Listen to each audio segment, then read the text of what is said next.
when you look back on this World Series, what do you think of, Will? Oh man, there were so many good moments. But I think just as a whole, you're talking to, I was at the MLB Awards show, the golf tournament, talking to all those guys this past weekend. Everyone just kept talking about how like incredible the series was. It was just back and forth. We had the 18-inning game. 7 games. That's an extra innings. It was just so back and forth. Such good baseball played between two really good teams.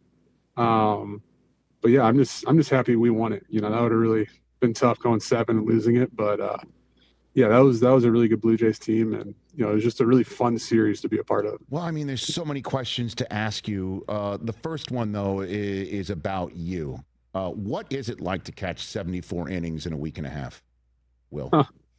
I was a little worn out. Yeah, that 18-inning game, that took a lot out of me. That was a grind. I mean, coming back, having to catch the next 2 days after that was tough. We were doing everything, IVs, just a lot of treatment, just try to keep the legs under you. But everybody was grinding. Their guys were too. So it was just who could kind of gut it out and stick to it and keep going. Yeah, because again, I was going to ask you, because obviously you're still a young man, 30 years old, but catching and being able to hit and catch in a World Series is such a challenge. And then 74 innings, man. You probably set a record. I don't know I know there was a World Series longer. I didn't look it up. I don't know if the catcher caught every single moment of that World Series. You potentially set a record, Will. Yeah, I think so. That's what I was told and stuff and saw. But yeah, it's just crazy. It's just a lot of work throughout the year in the off season to have the strong legs and all that, and be able to not let it really affect me too much. All right, so let's get to the moment of truth, the 7th game of this World Series.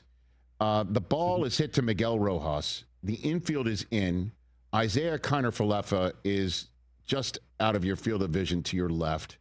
The play goes to Rojas. Walk me through, because I'm sitting at home thinking this series is over because the way that he collected it, corralled it, and threw to you, I thought was too late. What was that like from your vantage point, Will? Yeah. I mean, you're kind of preparing before the pitch is thrown. If it's hit to whoever, you're hoping maybe you have time to turn a double play or something. But as soon as it was hit, he took a drop step. You knew it wasn't going to be a double play. So then I just turned into a first baseman there. Just make sure you get one out. And luckily my foot stayed down enough. But that was a little hairy for a couple seconds when they replayed it. But got the out, moved on, and got the game going. Well, that was my question for you, is what was going through your mind while the entire World Series, your ability to potentially repeat the entire season was in a replay machine? Yeah, I was pretty sure, the throw beat him and everything.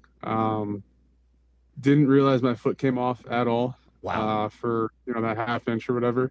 So I was pretty confident they replayed it. We get 2 replays in the postseason. So, usually that first one they just kind of throw out there is like a maybe, maybe not. Who cares? We still have the second replay. So I kind of thought that's what was going on. And then it plays on the Jumbotron, and, I see my foot come off, and it's like, oh, crap, here we go. Like, I can't imagine ending our season this way. It's a little bit of panic.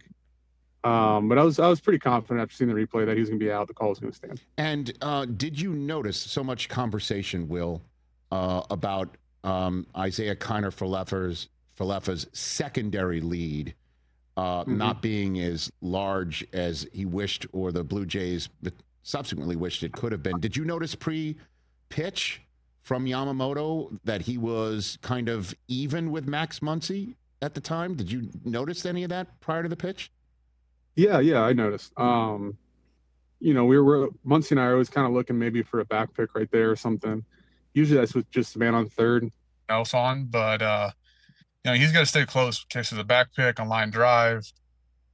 He can't get more than Muncy. That's just typical baseball 101 on that. But yeah, that's just a tough spot, to lose, to come up, a couple inches short. But I don't think he did anything wrong. It was just that's just how it had to be. Okay, because that's been a large conversation. And then as if you thought maybe your heart rate couldn't get any faster than the next pitch. Yep. Right? Or the next batter. Yeah. Clement, Ernie, putting that ball up there, Pages and Kike running into each other.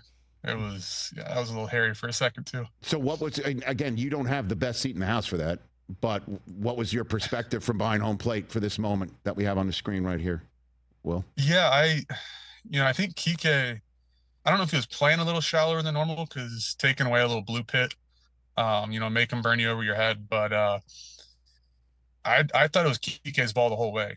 Just where it was hit, I'm kind of watching Kike, and I wasn't too confident that first couple of seconds that he was going to get all the way back there.